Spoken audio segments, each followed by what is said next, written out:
So it is 1 o'clock, and we are officially starting our event of today. And before to do any presentation, my name is Christian Seltzer. I'm the founder and president of the Convergence Initiative.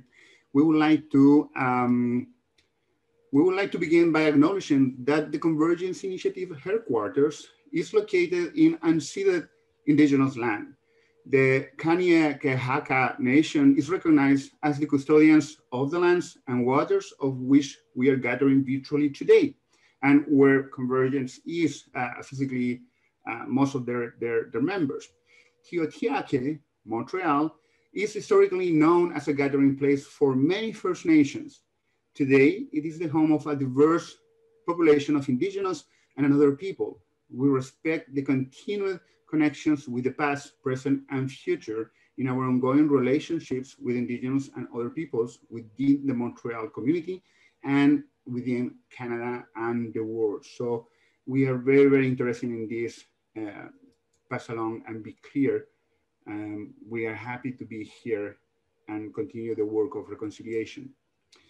So now officially, as I said before, the founder and president of the Convergence Initiative. We work to put together bridges and relations, construct relations between scientists, especially neuroscientists, but other science too, with fine arts and design. We think that is an incredible value between these connections to explore the emotionality of knowledge and bring this just near to the heart of the people to think about how beauty gets created when you add knowledge. And I will let my friend Estefan introduce himself. Thank you, Christian. My name is Stephen Legari, and I am the program officer for art therapy at the Montreal Museum of Fine Arts in the department, the division of education and wellness. And I love this series. This is our third event, and it has truly been one of the most enjoyable projects I've had the privilege to work on. It is changing the way that I see art and the way that I think about art. And I hope that you find it an enriching experience too. Just to give you a little bit of the idea of the flow for our presentation today, Christian has already started introducing how things will go. I'm going to introduce in a few moments our guest volunteer guide from the Montreal Museum of Fine Arts, who will then present to you a handful of artworks to invite you to look at them from the perspective and through our theme today. And to take you in a more intimate way that I'm sure she would much prefer to be able to do in person, but this does allow us to gather together many more people than we would be able to in a gallery. So there are some interesting advantages to this format of sharing work this way. And then following that presentation, I'll hand it back to Christian, who will introduce our guest scientist today.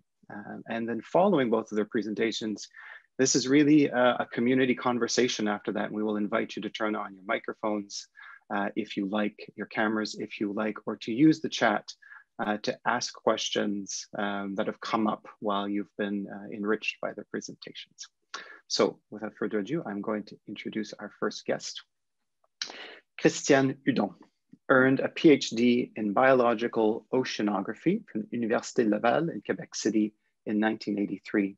This is at the onset of a 35-year-long career in scientific research for the Canadian government. With the Department of Fisheries and Oceans, she localized nursery grounds for juvenile lobsters in the Atlantic region, investigated fish and shrimp distribution in Hudson Strait, and documented seasonal migrations of cod and Arctic char along the coasts of Hudson and James Bay. In 1993, she moved from Halifax to Montreal to join Environment and Climate Change Canada, the ECCC, where she carried out research on the cumulative impacts of human activities, including pollution, dredging, regulation, and climate change on aquatic ecosystems. She used algae, cyanobacteria, and wetlands to document changes in environmental health on the St. Lawrence River, the Laurentian Great Lakes, and Lake Winnipeg. Although Christiane officially retired in 2018, she remains a senior advisor with ECCC as scientific emerita and still supervises PhD students from Université de Montréal. As a volunteer guide at the MMFA, Christian now discovers new ideas from the fascinating world of visual arts. At the end of the pandemic, she hopes to resume happy gatherings with family and friends and to return to live theater, concerts, and world travel. Christian, thank you so much for being with us today, and I'll hand it over to you to share your screen. Thank you, Stephen, for this introduction. Let me share my screen here. Oopsie.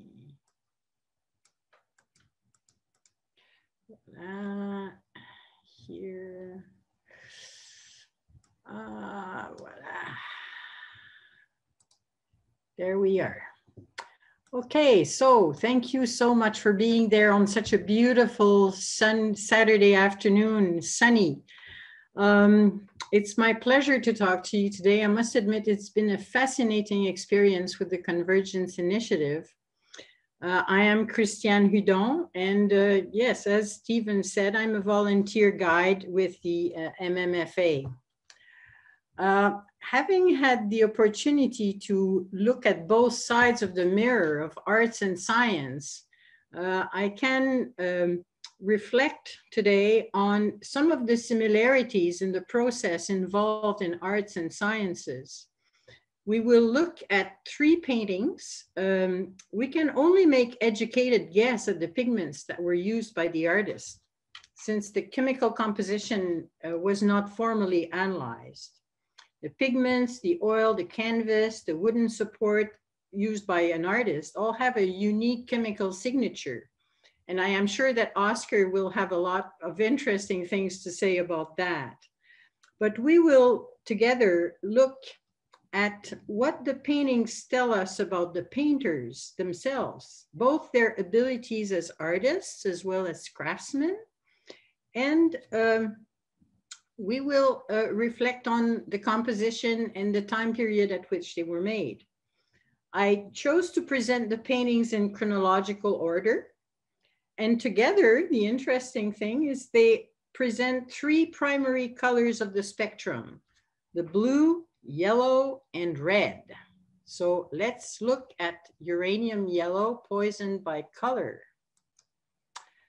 The first painting is by Francesco Guardi, a Venetian painter, and this is Storm at Sea, painted in 1765. Well, you can readily see that it is a very dramatic scene. You see 4 ships.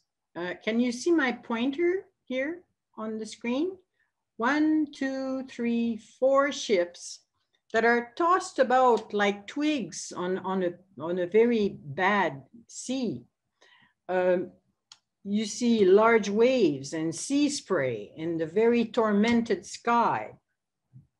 The painting is dominated by hues of blue and white. Since ancient times, the color blue could be obtained by crushing lapis lazuli, also known as ultramarine, which yields a deep, vibrant, very stable blue. The problem is that it is extremely expensive. Perhaps Guardi rather used Prussian blue, which is the first modern pigment, which was accidentally discovered by a chemist about 40 years before Guardi painted this scene. It's a pigment that covers well, that is inexpensive, but it tends to change hue when exposed to light. So it plays trick on the painters. For the surf and clouds, Guardi may have used lead white, which is cheap, covers well, dries very fast, and it has been used since antiquity.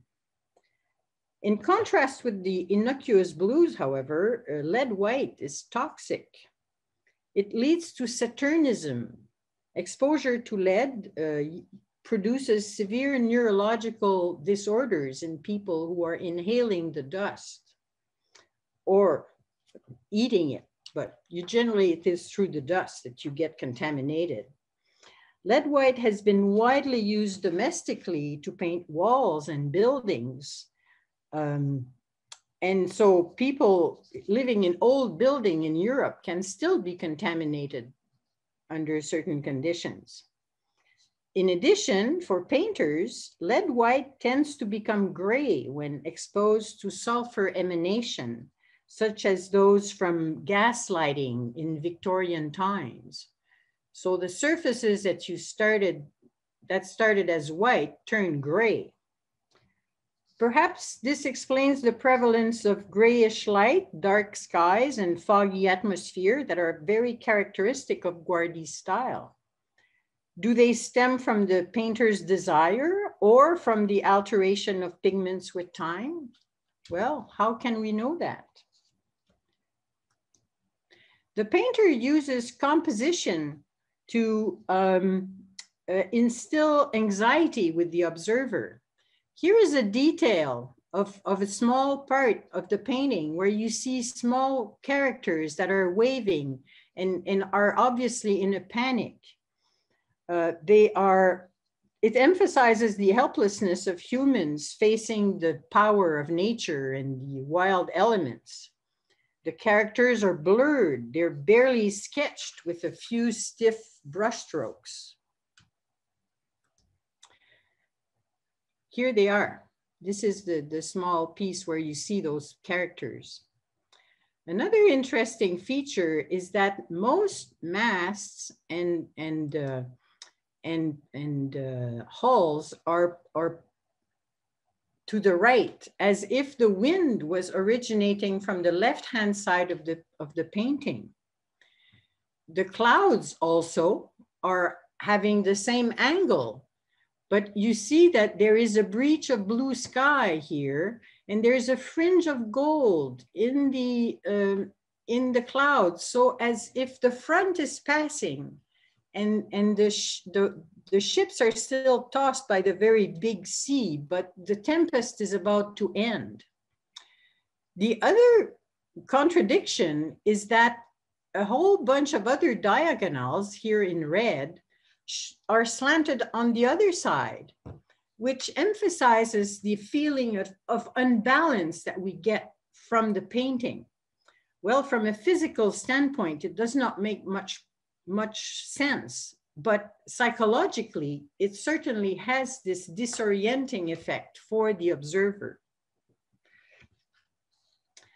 Well, this dramatic picture is very unusual for the Venetian painter, who prefers the calm views of the channels of Venice, which are sheltered by the lagoons. Guardy was long considered as the good student of the famous Canaletto, who was his elder by 15 years. You mostly know Canaletto. Well, in the 18th century, painting required a large amount of technical knowledge and skills. Thus, the need for apprenticeship in the studio of an established master. The apprentice carried out menial jobs such as grinding pigments and mixing solvents, and was sometimes exposed to toxic substances without knowing it. Transmission of knowledge and skills from one generation to the next is a process that is shared by art, sciences, and all the specialized trades. Graduate students, research assistants, postdoc, companions, and apprentices all begin their career with a mentor, teaching them the respect of codes, the tricks of the trades, and the past techniques. The second painting that we will look at is by a French painter, Jean-Baptiste Camille Corot, born in Paris. And the painting is called Ville d'Avray, The Fisherman by the Lock, painted in 1852. Well, this scene is a great contrast with the previous one. Corot presents us with a serene view of a calm pond on a beautiful summer day. You can almost feel the heat. The air is still. The pond waters reflect the sky and the plants. The painter shows the vegetation along the classic sequence of tall trees in the background, to shrubs, to tall grass, arrowheads, and even floating nymphaeas. In the center of the canvas, you see a fisherman in his bark. He has set aside his pole and he is bending on his catch. Well, the fisherman's hat provides a unique single light yellow spot which focuses the gaze. The cattails and the rushes are scattered, very lightly brushed, more an evocation than the actual depiction of grasses. You can see in a few strokes here some of the nymphaeas in the water.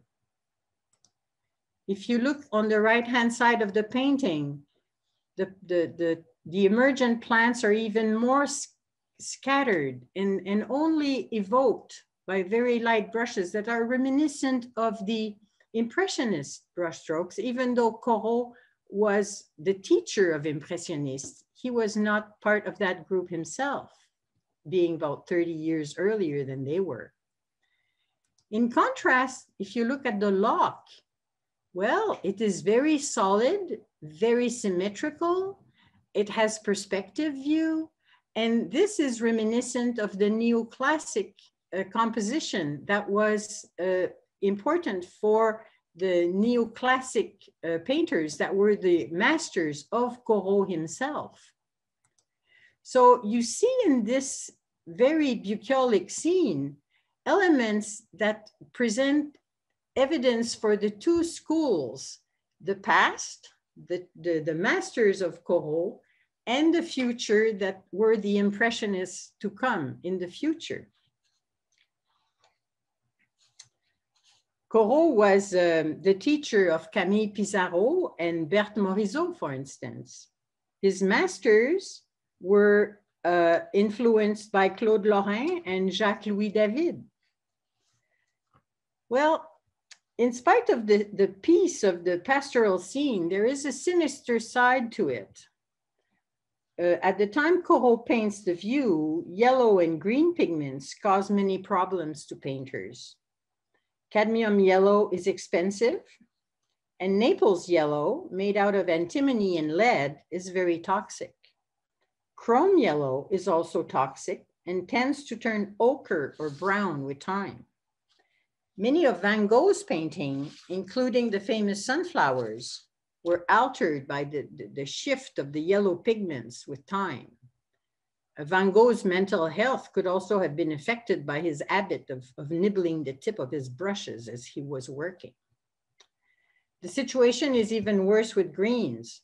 Scheele and emerald green are brilliant and cheap to produce, but include mortal arsenic compounds.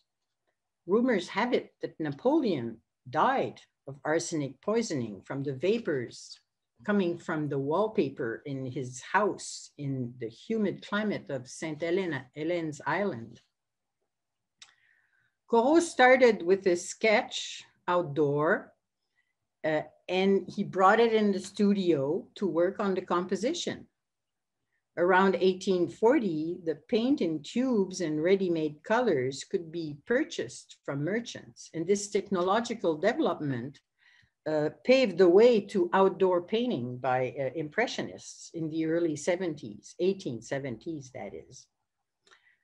So the painters abandoned the painstaking preparation of colors and traded it for the ease of ready-made tube paint. Well, the 19th century was very important for development in chemistry, which allow for new paints. However, the reliability and stability and harmlessness of these colors were largely unknown at the time.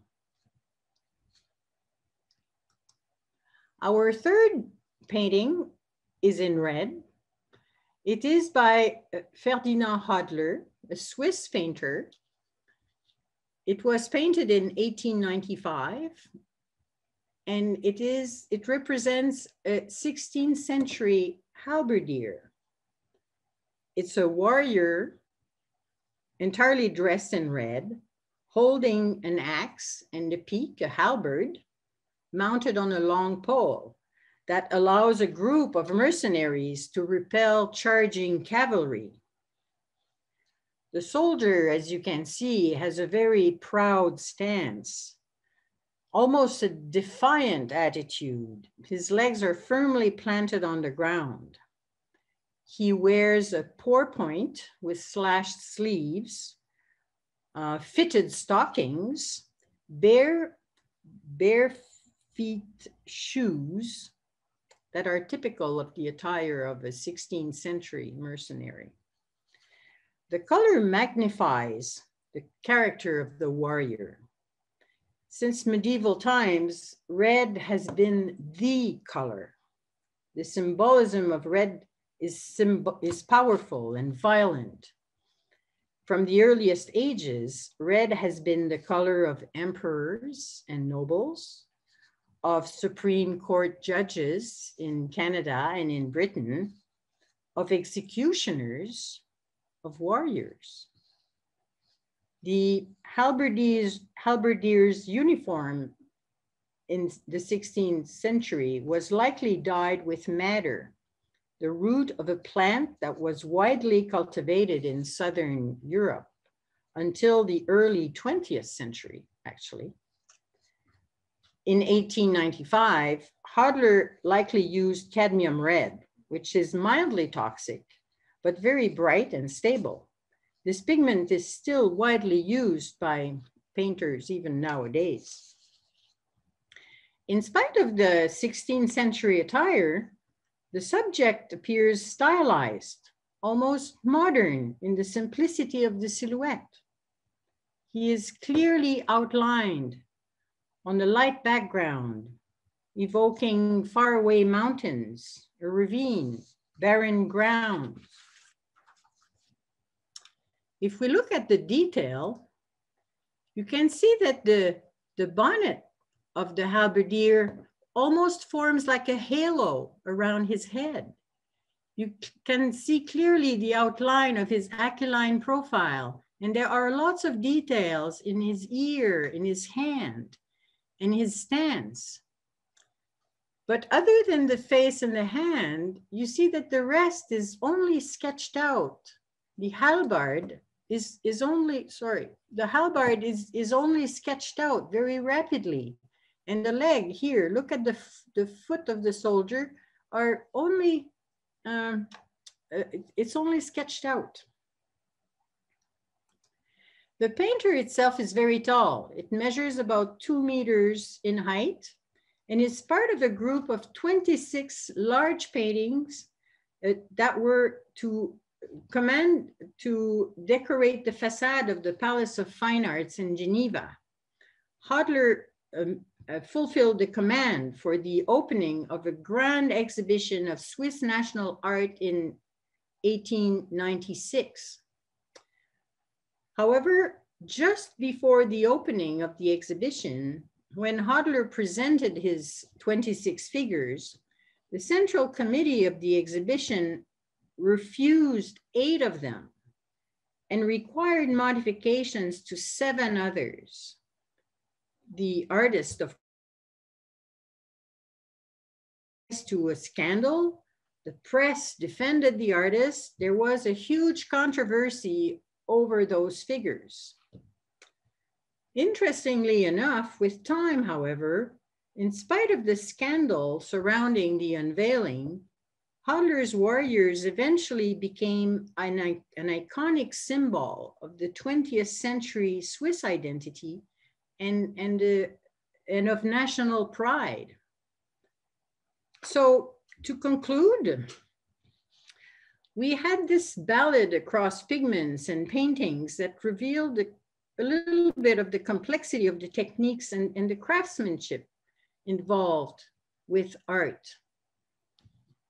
Well, Guardi's painting of the storm showed us that pigments can be expensive, unstable, or even toxic. His association with Canaletto emphasized the transmission of knowledge from master to apprentice, as happens in science. filiation is also visible in Corot's work, since he is at the threshold of the neoclassic painters who preceded him, who taught him, and his own students who were Impressionists. Corot's painting also showed us how scientific progress bring new tools to visual artists. Tin tubes and ready-made paint freed artists from the studio to work outside. Chemists developed new colors, broadening the palette. Unfortunately, the novel colors were sometimes unreliable in the long run, or even worse, turned out to be deadly for their users. Finally, Hodler's halberdiers showed us that the single image can embody a strong symbolic meaning and change public perception. Artists and scientists make their mark by innovating and daring to go beyond the tradition they learned from their mentor. This is often done at the cost of scandal and controversy. In this respect, Hodler is in very good company. Just think about Galileo or Darwin, Tesla, the Impressionists, Picasso, just to name a few of those revolutionary artists and scientists. So thank you very much.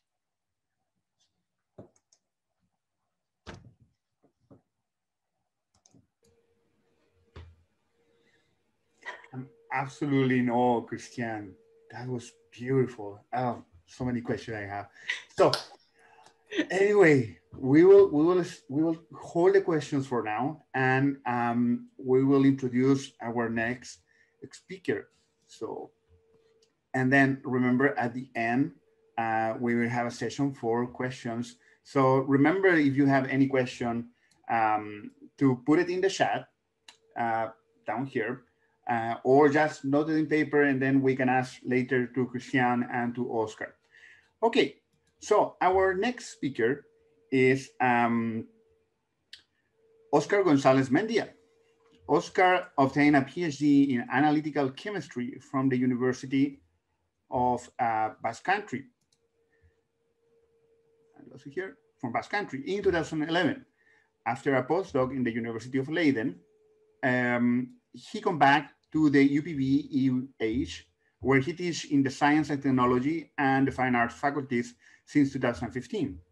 His research is focused on drug analysis and metabolomics, and his areas of expertise include liquid chromatography and mass spectrometry. He has published 20 journal articles, taking part in 13 research and development projects, and supervised 3 doctoral theses. Besides his research projects, he also is involved in science outreach activities where he connects chemistry and arts. He believes that we should seek bonds between these two areas of knowledge, and with this aim, Oscar regularly writes popular science articles, collaborates with several radio stations, and has published a book entitled ¿Por qué los girasoles se marchitan? Why the sunflowers die. So I invite you also to check his webpage using the Convergence website. In her biography is a link to his webpage. So it's our pleasure then to introduce him and let Oscar to speak to us today. Thank you very much, Christian. Hope you hear me properly. And thank you very much also to Christian, because the previous presentation was amazing. And I think indeed we will find a lot of points of convergence. So I will speak mainly about toxic pigments. But before I start with paintings, I will start with glassmaking, because the title of this presentation is Uranium Yellow, and I didn't want you to think that it was a clickbait. Okay, so I will speak briefly about uranium yellow. And indeed, uranium yellow was used to create glass, yellow glass. I love yellow. To be honest, this yellow is not my favorite one, but things changed if we switch off the lights. Look at this. This is how this necklace glows when we use UV light. And that is because one of the compounds we added to this glass is uranium oxide, and this is fluorescent. So does this mean that this necklace is dangerous, is toxic? Well, there is uranium there. And when we hear about uranium, we immediately think, oh, that's very toxic. But the truth is that natural uranium is not that radioactive, okay? There is radioactivity there, but the one that is really radioactive is the enriched one, okay? So this is not extremely dangerous. And I will tell you something. The production of this kind of products was forbidden between 1942 and 1959. And it was not because they were toxic. It was because the uranium had to be used for military purposes. Anyway, we can see that art can be dangerous. This is an example. But I want to speak mainly about pigments. And nowadays we know that many pigments are toxic, but this is nothing new. For instance, here you have what is considered the first book about occupational medicine by Bernardino Ramazzini. And there you can see a list of jobs that were considered to be risky. And among them, there is pictores, which in Latin is painters. And this Italian scientist explains that painters were exposed to some toxic compounds. And when I have to speak about toxicity of pigments, to me, the best artwork to explain that is this. And now you will understand why. This is a painting by the Spanish painter Goya, and it's called Saturn, or Saturn devouring his son. Saturn was god in Roman mythology. And when they did the chemical analysis of this painting, they found lead white, a pigment that Christian already mentioned in her talk. Lead white was the most popular white pigment until 20th century, mainly because it was the only one, okay? We have thin white, titanium white, but they are quite modern. They could use also calcium carbonate, but in oil painting, lead white was the most popular one. There you have a can with white lead, and that's quite modern, but it is true that it has been used for centuries. And it's not by chance that I chose that can that says Dutch boy. The point is that the most successful method to create white lead was called the Dutch method. And this is very interesting, the chemical point of view. Look at this. This is how this product was made. They have to use a special pot with a false bottom. And inside this pot, they put lead, metal lead. And in the bottom, they put vinegar, wine, something with acetic acid. The point is that the fumes of the acetic acid get in contact with the lead, and a chemical reaction happens. But in order to have that reaction, we need to close the pot and keep it warm and give some CO2, which is the best way to keep it warm and to give CO2. They used manure, okay, from the cattle. So they put the pots with all this done, and after several weeks, they could collect this. And that white thing there is white lead, okay, that was used by every painter in those years. What is the problem? As Christian said, lead is toxic. Most of you will be neuroscientists, so I guess you are looking at all these things in the central nervous system. But well, there are other problems associated with lead poisoning. And here, etymology is very nice because lead poisoning is better known, at least in Spanish. I don't know in English if Saturnism is such a common word, but it's called Saturnism, okay? And why it's called Saturnism? Because I started this part of the talk with a painting by Goya with Saturn. The thing is that Saturn was the planet the alchemists associated with lead. Okay? The alchemists associated the most common metals or elements with some planets. And Saturn was at that time the slowest of the planets in the sky. Okay?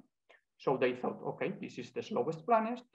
We should connect it with a heavy metal with a very high density as lead. Okay? And that's why this illness is called Saturnism. And the connection is kind of perfect because a person who used lead suffered from Saturnism by painting Saturn devouring his son. So this is the connection I wanted to make. And we know that Goya was ill. For instance, he painted this painting for his doctor, Dr. Arrieta. And here below, he thanks the doctor for taking care of him. And in art historians explain us that he suffered from a huge in 1792, and he went deaf. And then he suffered another 2 crises before his death in 1828 in Bordeaux, in France. The thing is that they also think that this deafness affected his pictorial style. But this is not clear at all, to be honest. Okay? They say that before going deaf, he had one style, and after this illness, a different style. It is true that his more dark artworks are from this second period, but it is also true that in the second period, he created some very colorful paintings, okay? So it's not clear at all. But what is more interesting, maybe he got ill. And of course, one of the explanations could be intoxication, because he was using lead, he was using other toxic pigments that we will see later. But it's not the only hypothesis. For instance, he was supposed to be quite promiscuous, so he suffered from syphilis, and he also had some cardiovascular problems. So all these factors could have affected his deafness. Okay? Now experts say that maybe there was a multiple etiology. As Christine said, if I had to bet which is the white pigment here, it would be white lead, because this painting is from 18th century. And think white was invented in 19th century. Titanium white was invented in 20th century. So this must be white lead. And before I leave lead aside, I want to show you some Basque language. Okay? I come from the north of Spain, from the Basque country. We speak a language called Euskara there. And there was a song I used to hear when I was younger from an artist called Miquel Marquez. And now each time that I hear that song, it reminds me of The Girl with a Pearl Earring by Vermeer. And I will explain you why. So this song says something like, you race hardly. And that's what happens with the girl with the pearl earring. This is the radiography of the painting. And if you look to the eyes, those are painted with white lead. So they are toxic. And what happens with the mouth? Why is that mouth scary? There is not white lead there, but there is something else. If you see that picture, that's a mapping of mercury. It's done with a technique called X-ray fluorescence. So we can target one chemical element. In this case, we are targeting mercury. And we can see that the red lips have mercury. So there was a very popular red pigment with mercury, and that was vermilion, which is mercury sulfide. So mercury sulfide could be obtained from a mineral. It's a natural compound.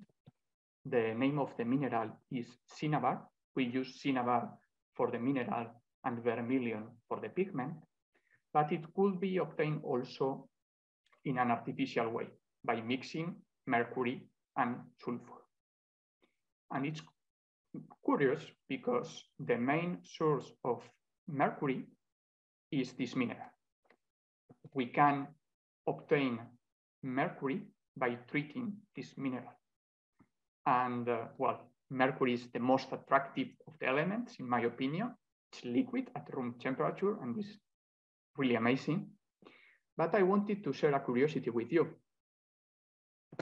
Most of the mercury in the world comes from here. These mines are in Spain, in a place called Almaden. And there is an estimation that says that 1/3 of the mercury in the whole world comes from here. And that's crazy, okay? 1/3. And to connect Almaden with a very nice piece of art, I brought you this. Okay? There is a short video here. I will see what happens. Okay? That's a Mercury fountain by Alexander Calder. And this was exposed in Paris in 1937, together with the very famous Picasso's Guernica. Nowadays, this is a replica in Miró Museum in Barcelona. And if you see this, you can see here Almaden, okay? The place of the mine. And this is nice because the artist plays with the mercury, how it moves, how it flows. And you can't see the whole room, but trust me when I say that this room is completely closed. And that's closed because mercury is toxic. And now mercury is forbidden in the museums. We can't expose people to this toxic element. That's why that is closed. And this is very interesting indeed, because in many museums, they had to change some artworks that had mercury. So mercury is toxic. And at the beginning, I started with this book by Ramazzini, and it's not only risky for the painters. For instance, the hatters had to work with mercury also to create the fabrics. And a good example is the book and the movie Alice in Wonderland. You know that the hatter is mad. Probably you are neuroscientists, so you know more about this than me. But this is due to the effects of mercury. So mercury is another toxic element that was usually in the palette of painters. And again, we have this association with the planet. I told you that Saturn was the slowest one, very heavy metal. In this case, Mercury is liquid, is kind of fast. So alchemists connected it with the fastest of the gods and also the fast planet that is closest to the sun. In this case is Mercury. And another curiosity is the only remaining of alchemists in the periodic table, because it is still called Mercury or Quicksilver. But Mercury kept the name. Yeah? Saturn, it's now lead, but Mercury, it's Mercury. And that's quite interesting. And Christian said that probably there is cadmium sulfide here, cadmium red.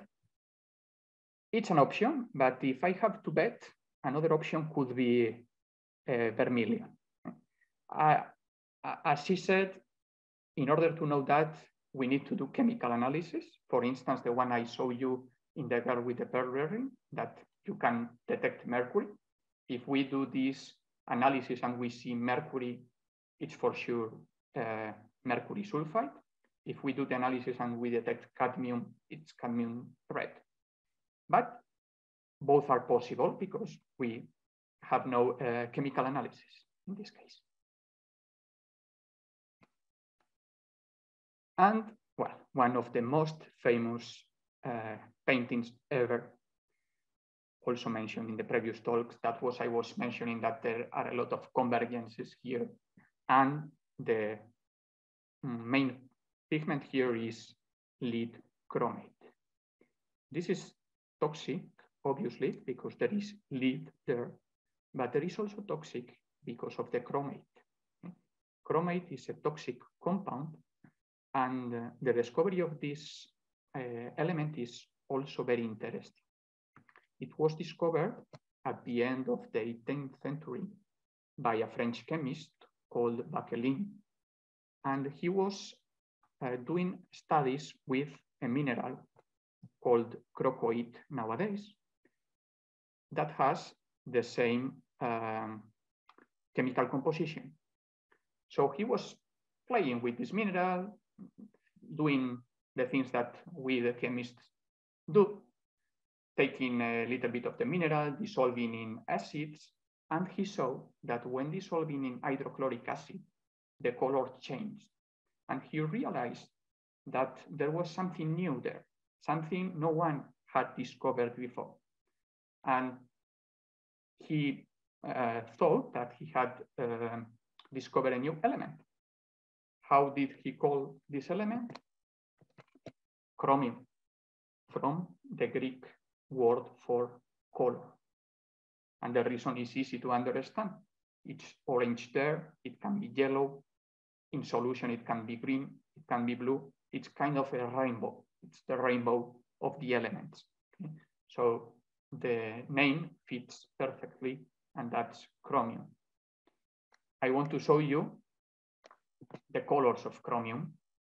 This is a diagram we use in chemistry with the different forms of chromium depending on the pH and the potential.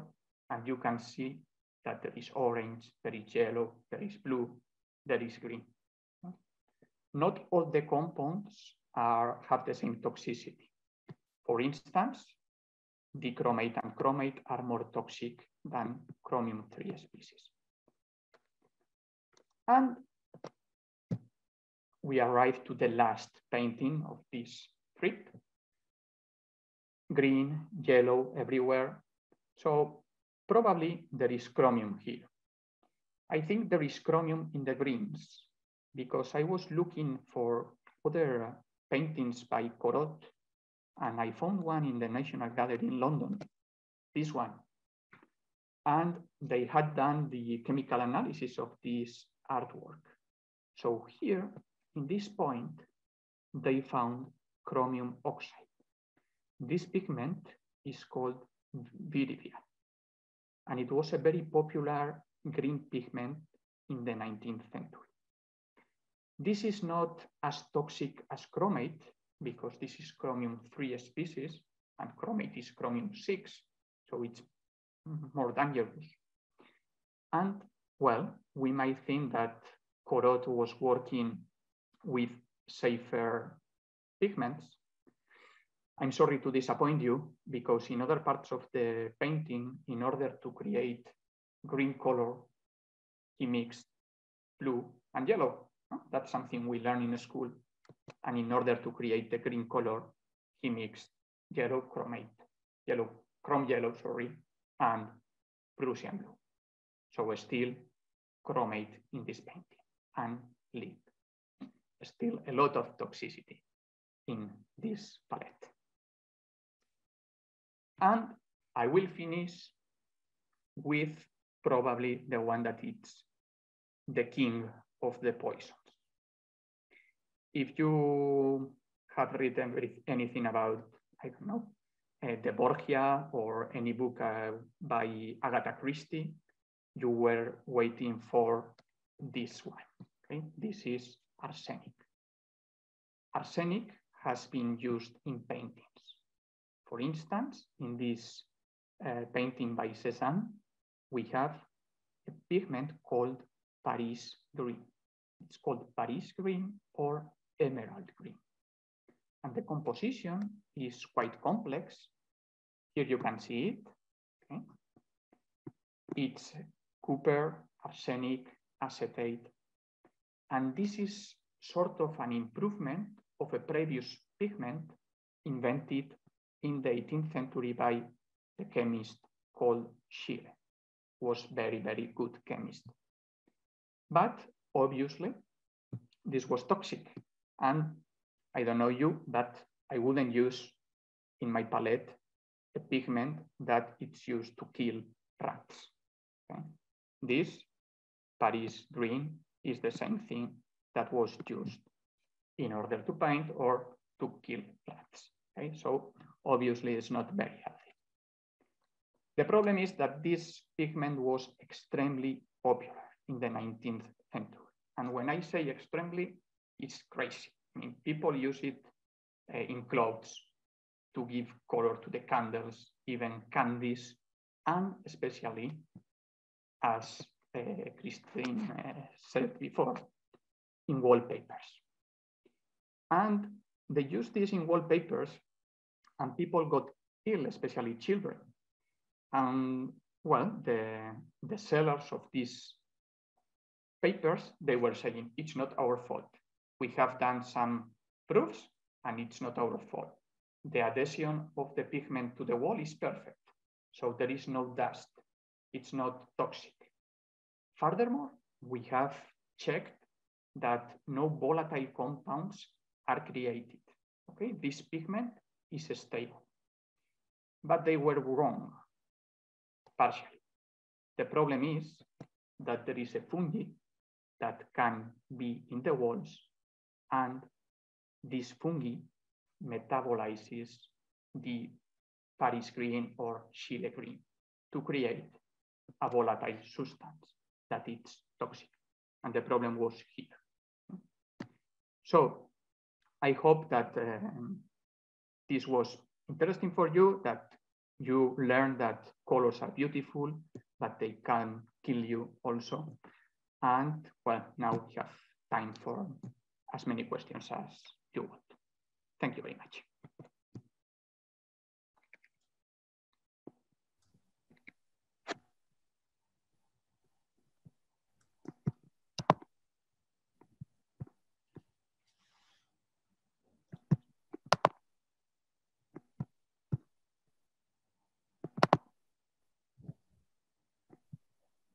Thank you, Oscar. Thank you so much. A great, great round of applause. It was absolutely fascinating. I could easily listen to the two of you for another hour, but I think we'd also like to hear from those who are attending today. This is the part where you all come in. You are welcome to provide your questions in the chat, and we will gladly moderate them for you.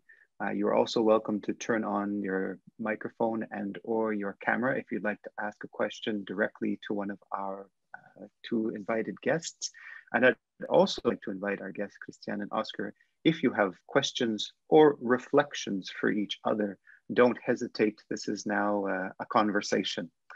I have certainly written down a few questions, and I'm positive that Christian has as well. I can see that he's already excited. Okay, well, let's go right away with what Pierre Dumas has for us.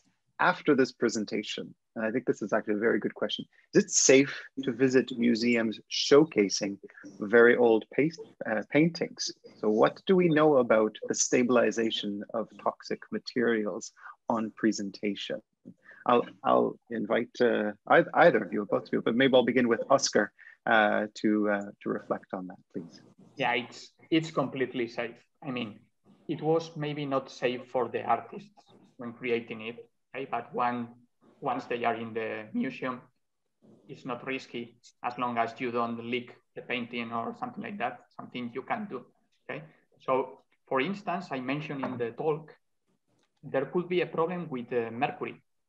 There are some modern artworks, for instance, here in Bilbao, there was one in the museum that was this kind of machines that have a hook to take toys and so on. I don't know how it's called, okay? So it had a mercury there and it was playing with the liquid, like it was very interesting. And they had to remove that because in this case, it could be dangerous. But for paintings, they are not dangerous. Thank you, Oscar. I have a follow-up question along the same theme for Christian. As someone who's not at all foreign to toxic materials, in your career, I'm sure you could look at a placid lake or a very inviting ocean, but know all too well what lays beneath. Has this investigation changed the way that you're looking at museum collections?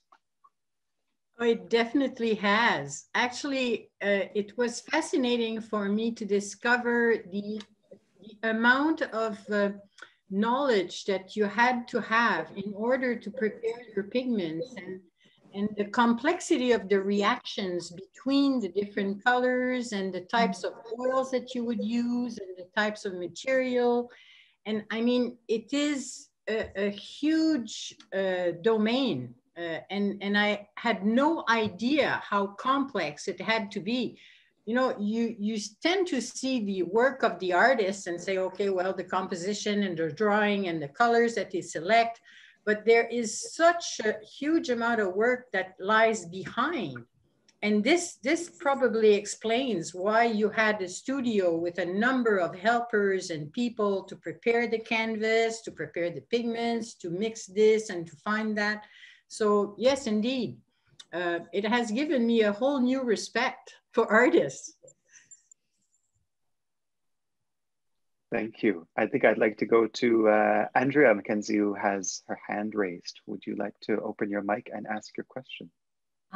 Yes, I was just wondering if there's any evidence of the sort of precautions that artists took centuries ago to protect themselves, at least a little bit. It must have been evident that there was a certain amount of toxicity.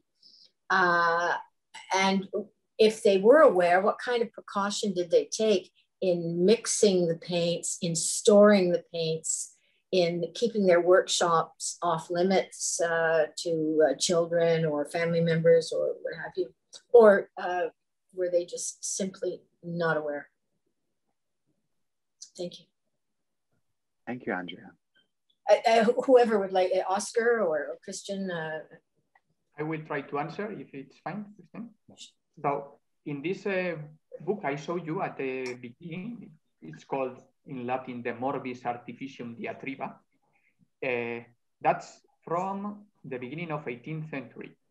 And the author speaks about the risk of pigments. So they were aware of it. Okay? And he gives some details what shouldn't be done. He speaks about Raphael, for instance, and saying that probably he suffered from Saturnism because he used this lead, blah, blah, blah. Okay, so they knew. Another thing is which were the security measurements they followed. Okay, I don't know about that, but okay. So we don't know how they cleaned their brushes or how they stored the pigments or how they stored the paint. Okay. We know, for instance, that in, I think Christian mentioned something about that for instance, Van Gogh used to lick the paintbrush, okay? So maybe they were aware, but they didn't follow any kind of security measurement. Yeah, and to follow up on Oscar's answer, lead white was known for since antiquity that it was toxic.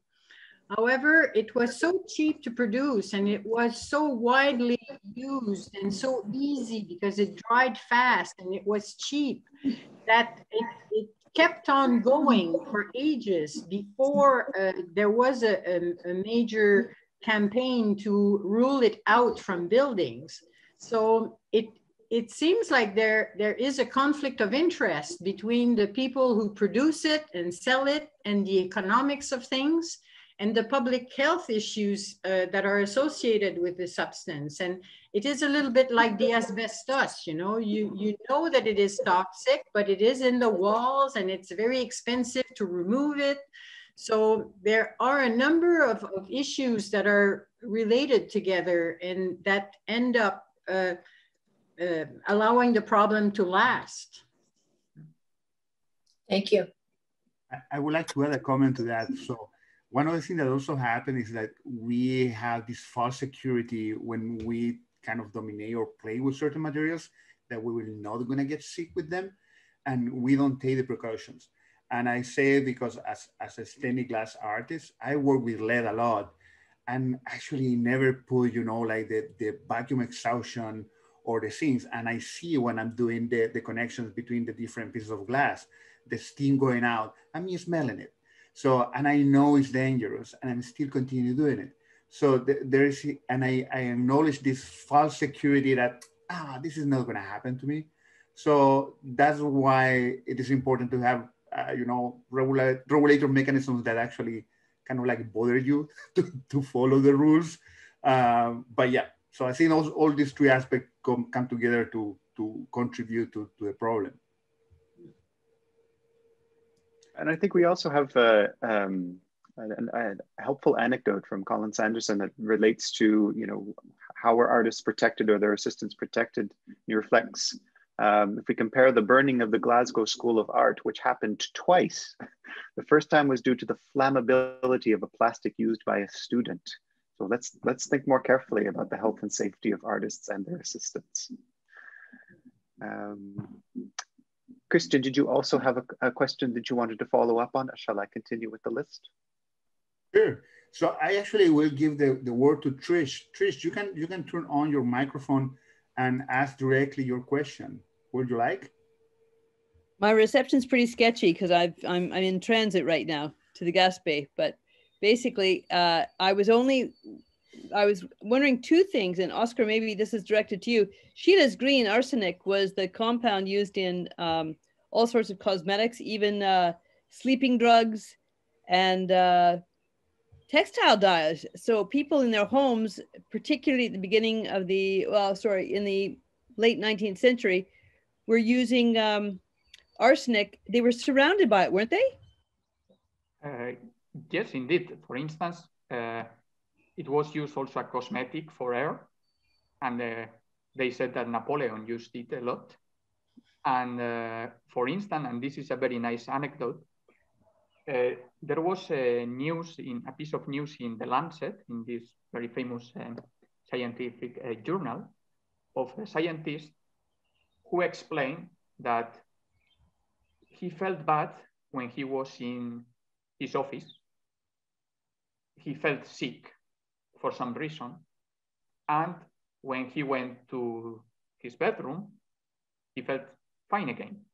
And the following day, again, when he started working in the office, he felt sick. Obviously, I would think that it's because I'm working and working is bad, so I would go sick. No. But the reason was that the office was with this arsenic wallpaper. So his deduction was, this is bad, and he published this in The Lancet. And there was a problem because this was a huge business. So there were other chemists saying, no, that's impossible, it's not arsenic's fault. My pigment is safe. So there was it's very interesting story. But indeed, there was a huge problem with that, and many children died after this arsenic problem. So we have a very interesting question from Laura Rosero, who's, by the way, our educator that will be next week in the workshop. So if you haven't seen the workshop yet, go to the website and subscribe so you can get to learn what she's going to explain. So she's asking here, what do we know about the impact of these materials on the environment? Like what happened with those pigments? Like when we maybe clean the brushes, where they go? They're going to drink in the water, where those pigments finish? Any comments, Oscar, Christian?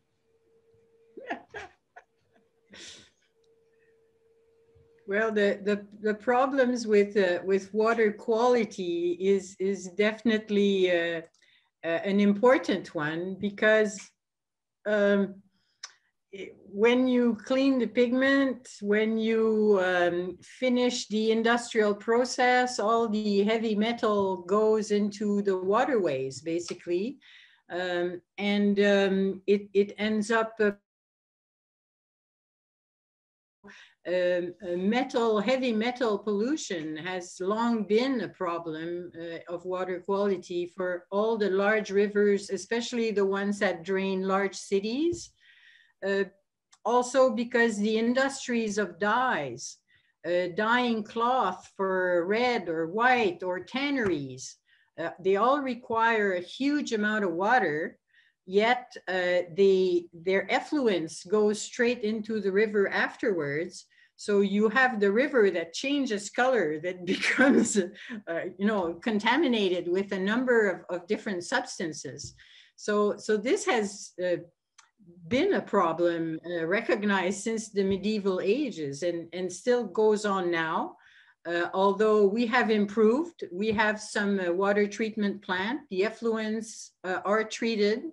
So we are very slow to realize the impact that our activities have on the environment, but it definitely does have a lasting legacy.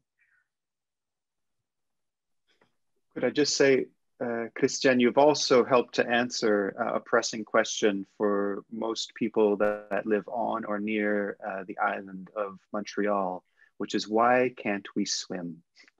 We are surrounded by water. We are a city that enjoys scorching heat in the summertime. We live, most of us, within 20 minutes of an incredible river, and we can't go into it. So thank you for helping to answer that question as well. But actually, the problem is not so much pollution with metals in this case, but for public health, it is more coliforms coming from the sewers. And that is another can of worms.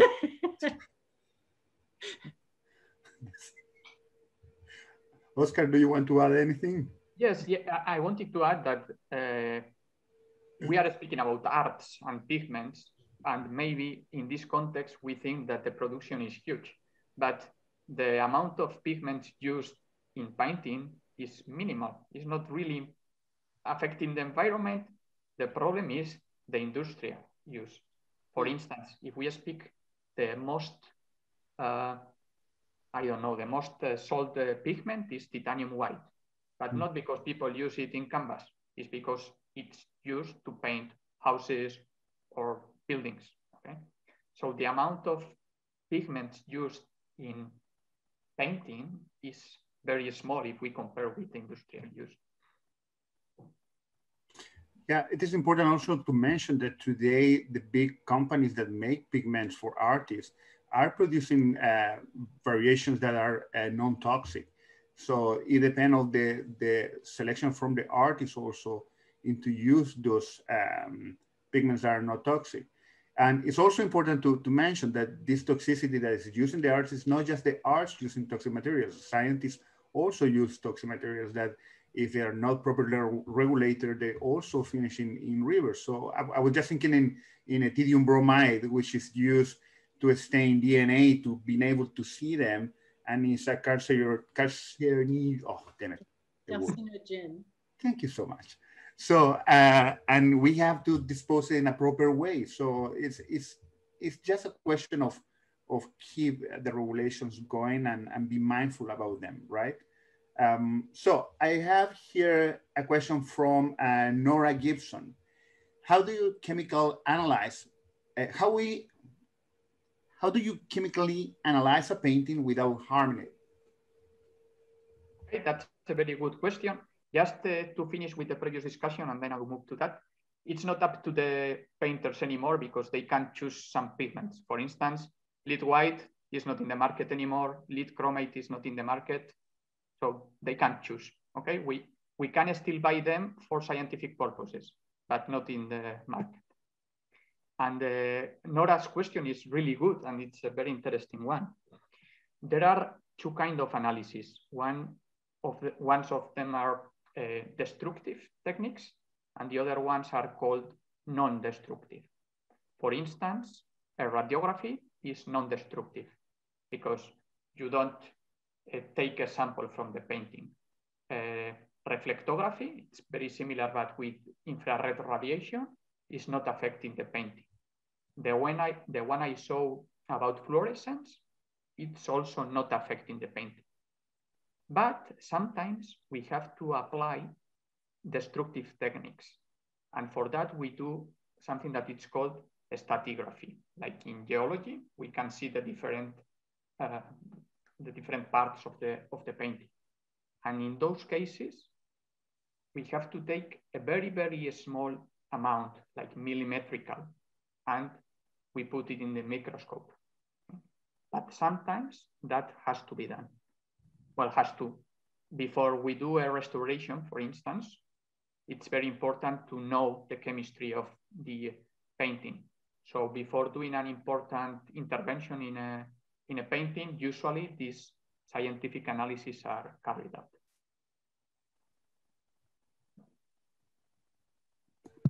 That's so cool. Is expensive? Well, not really expensive, depending on the technique you use. For instance, doing a radiography or infrared, it's for X-rays. For the radiography, you need a special equipment. But for instance, infrared is you have to invest in a machine, and that's it. Then, obviously, you need the instrumentation, and that can be expensive. But it's not crazy expensive. Maybe if you want to do with an electronic microscope and so on, it can be more expensive.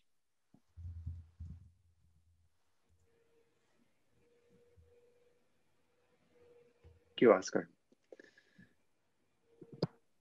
I'm going to go to a question from Andrea. And I think you've partially answered it, but it's a little bit more specific. Oh no, that was actually about the rest. So I think you have fully, she wanted to know what precautions are taken or what type of paint is used to repair and restore centuries old artwork. So that's sort of the next step. If you've used a destructive approach to analyzing a painting, what then are restorers using to repair the painting, and would they be using the same toxic compounds? Indeed, now there is in this criteria about restoration, it's very important that the new pigment you put can be distinguished from the other one. That's one of the criteria. But the most risky thing of a restoration step is when, for instance, they are removing the old varnish, that it's kind of yellowish. They have to use organic solvents. And in that case, they use kind of a portable fume hood to keep the fumes of the organic solvents out. So the main problem is that, and for instance, benzene was used in restoration processes. Now it's forbidden, okay? So at that, some years ago, and still nowadays, it can be dangerous to work with the toxic solvents. Thank you. I have a question here from Gabriela, and it's a little towards my own field of mental health. Van Gogh remains one of the most fascinating personalities in art history. And for us art therapists, he remains fascinating as well. So there's a question about, could this toxicity, the exposure to toxicity be, quote, associated with his madness? It's my understanding that his mental health problems preceded him actually taking up the brush. But what do we know about, and Oscar, I think you touched a little bit upon it in your presentation, but what do we know about the accumulation of toxicity in the body and its impact on mental health? So in this case, doing this diagnosis after 100 years or 200 years is almost impossible, to be honest. And there are a lot of publications. I was reading about Van Gogh this morning. And for instance, this is the diagnosis: epilepsy, maniac depressive psychosis, bipolar disorder, schizophrenia, porphyria, xanthopsia. So sometimes, obviously, maybe lead and arsenic had an effect in his health, but it's very difficult to know because, for instance, it could also be hereditary factors, alcoholism. Very difficult to know.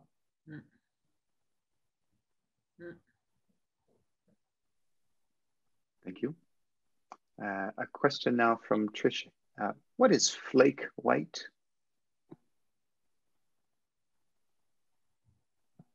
I don't know. Okay, then I'll take note of that. Good. I like it. I like it when we all have to go do our own research again. Let's see. A question more about color, and coming back to color and toxicity. How do we make colors less toxic? And I suppose we could even extend that to, Kristen, you talked about industry, the dyeing process, when things are done at an industrial level. What options do those practices have to change the amount of harmful material in the way that we make color? Well, you cannot really change the composition of a pigment that is inherently toxic. I mean, lead white remains lead white regardless of what you do with it. You can find alternatives through chemistry, and then you have to test the quality of those pigments in order to ascertain whether they are harmless or not. Or if they are also doing the job, because you want them to dry, you want them to cover well, you want them to last and to remain stable and not to react with other pigments. So there is a whole lot of different properties that have to be tested, and that goes from one compound to the other. I mean, you cannot change the inherent composition of an element. Christian, I would like to jump to maybe a slightly different aspect, but that interests me a lot in your presentation.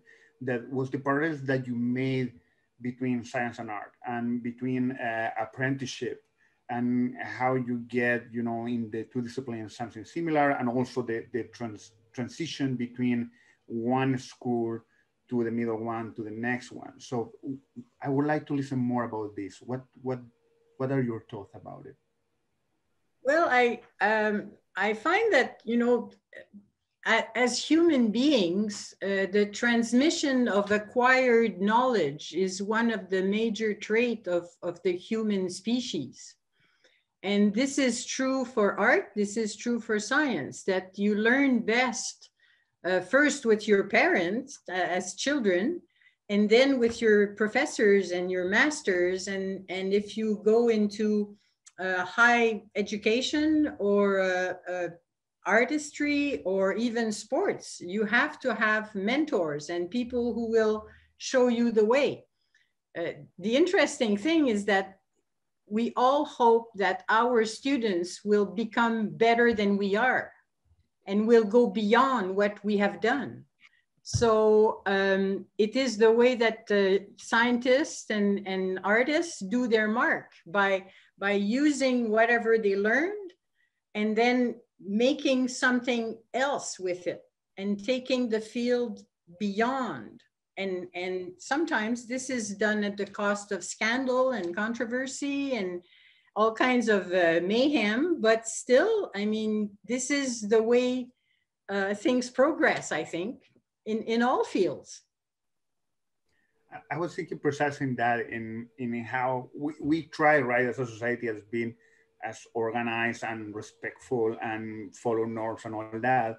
But we see in all these examples in today, right, like people using toxic paintings that actually create mad people, that actually bring the personality of those beings, right, to be what they were maybe, or they influence their lives, or they influence their life around them, or in this case, the apprenticeship, right? Like someone took the information from one and then transform it and create something else, and how these acts of rebellion, right, of go out of the norm, create these wonderful advances. And I just love this idea of like, without really pretending to do it, that go out of the box, that rebellion create this world we live today. So I was fascinated by those comments. But if you want to push this logic even further, I mean, now with the very advanced technology that we have, I mean, with internet, with computer, with big data, with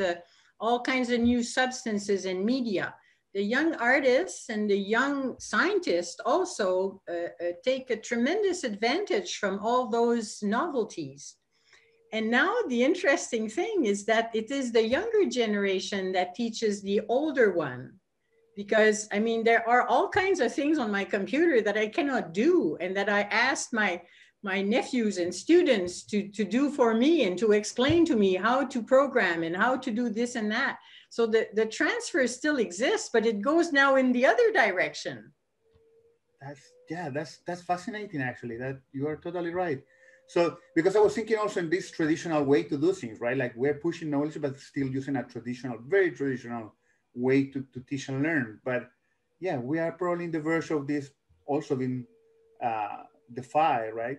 So that's really, really cool. I have a follow-up question for Christian, if that's okay. The three paintings that you presented to us today, have you seen any of them in the museum? Have you encountered any of them in real life? All right. Which of the three, because I know at least two of them are on display in the permanent collection, which of the three would you most like to see in a gallery, and why? The one that impressed me the most was the hodler, the halberdier, because it made me discover this artist, which I did not know. And looking at his other works and the symbolism of his painting and his characters, and I just thought I was flabbergasted, really. And I wish we had more of his works. I understand we had a retrospective of him some years ago, and I would really like to know more about him. Thank you. I've actually, this is great. Within the chat, Trish has helped to answer a question of Jeanette's about the stability of modern pigments. So thank you, attendees, for responding to that. And a question for Oscar, if I may, as well. It's a question of turning on and off certain ways of looking. You're clearly someone who has a deep and great appreciation for art. When you go into a gallery, does your expertise in science and chemistry, does your expertise interfere with your ability to just experience art purely? Or is that something that you can switch on and off in you? I think this helped me to like art more, because I don't know, 6 years ago, okay, I used to go to museums, I like art, but I was not kind of crazy about it. But when I started teaching chemist in this fine arts faculty, then I started to look at these paintings with different eyes, okay? So now it's crazy, because now I go to the museum and it's true that the first thing I think is, which will be the pigment here, okay? It's true. So I think there is an interference, but in my case, it has been useful to me, because now I'm more interested in arts than before. But yes, completely interfering. Yeah. Thank you. I really appreciate that answer. I think that we enter into galleries and museums through many different doors. And I was reflecting that you both approached your presentations today like detectives, and you really wrapped us up in that detective work. We went we didn't leave the painting behind to just find out what lay in its analysis. You brought the paintings along with you so we could appreciate both the art, the artist, and this whole other realm of fascination. This is really, really quite compelling.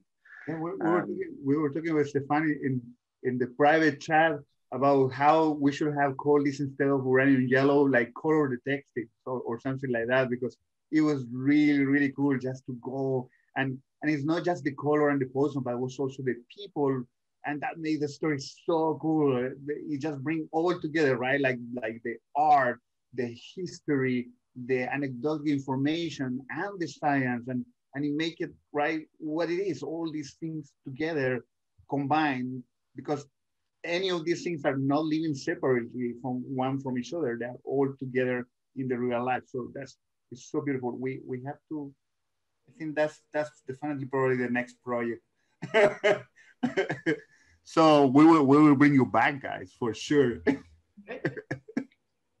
So first, I think we have a time for one more question, if that's okay. I just saw Gabriela posted one, and it's a great one too, which is the fact that the toxicity in the pigments used in these beautiful artworks that we, as Oscar, as you said, we no longer have access to. Painters simply don't have the choice to use many of them. Did it give them a special value? Does it give them a special even color value, which we can't attribute to paintings nowadays? Do we lose something in not being able to use, killer materials?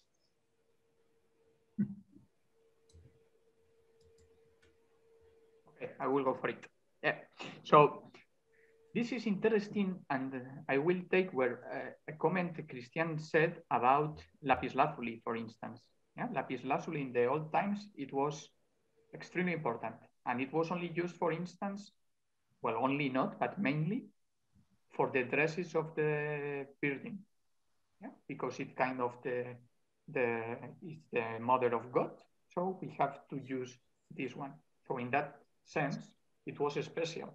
It made not only because of the color, but because of the compound itself. Then this was lost, this magic, in the 19th century. I'm sorry to say that because I'm a chemist, but when real chemistry arrived, we were able to create these pigments. So they lost, to some extent, their magic. Yeah? But there are still some materials that are kind of different. And for instance, there are some of them that it's very difficult to detect, but there was a pigment called mummy brown with mummies in Egypt, okay? So now if you can prove that in one of the paintings in the museum, you have that pigment, that would be very good for the museum, I would say. Like, yeah. You have a piece of a mummy in your painting. Yeah. Yes, or yes. There's another that it's with the, we don't know if it's really true. There is a discussion about this, but there is another one called Indian yellow that was supposed to be urine of cows filled with mango leaves. Mm. And there are chemical analysis behind that, and people are trying to prove if that's really true or not. And that's really an interesting field of research. So we can still do special pigments. Thank you. So I think that if it's no other question, we are arriving to 2:30, and I want to thank very much to Christian Udon and Oscar Gonzalez, who joined us actually from Spain, for being here today, and every one of you that connected to this initiative. So the Convergence Initiative and the Montreal Museum of Fine Arts are really, really happy to be hosting this series. We invite you to check our website, to look in the next event that will happen in July, which is in relation actually to one of the newest components to create blue. So that's the name of the event, although the name is going to be around the idea of pareidolia, that is like when we look in the clouds and we see things, so how our brain do that. But the name is based in that idea of this pigment that is the newest one, blue. It's a very beautiful, bright blue. And also we want to invite you to check in the tour. We have all these artworks that you guys saw today. Today you saw 3, but we have actually 14 or 15 artworks that have all the information, the science part and the art part. We are working now to put sound to each one of them, so you can even listen them if you don't want to read. And there's a tour that's been curated by scientists and artists and art educators in our website. So don't miss this opportunity. We work very hard with our team to do this. So it's a great, great resource to learn more about these 2 beautiful realms that converge in the artworks. So I'm again inviting you for the next event that's going to be in July. And for next week, we have the workshop from Uranium Yellow in the hands of Laura Rosero, who will talk and teach you how to create actually pigments with the stuff that you have at home. So if you register today, you will receive probably tomorrow or on Monday a list of stuff that should be done before, and then you will be working with Laura in create your own paintings. So go ahead and visit our website and keep connected with us. So thank you so much for being here today. Thank you. Thank you. Goodbye. Thank you. Bye. Thank you, everyone.